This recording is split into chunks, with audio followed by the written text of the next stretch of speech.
Hello friends, చూసారా ఈ చిన్న పక్షులు నీటిని చూడగానే ఎంత ఆనందంగా స్నానం చేస్తున్నాయో. బయట ఎండలు చూస్తే మామూలుగా లేవు కదండి.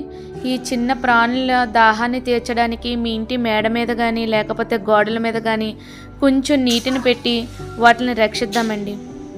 అలాగే బయట కూడా నీటిని పెట్టి మూగజీవాల దాహాన్ని తీరుద్దాం. కొంచెం నీటిని పెట్టినంత మాత్రాన మనకు పోయేది లేదు ఫ్రెండ్స్. వాటిని చూడగానే ఎంత హాయిగా ఎంత హ్యాపీగా అనిపించిందో చూడండి. అవి నీటిలో ఎంత ఆనందంగా ఆడుకుంటున్నాయో.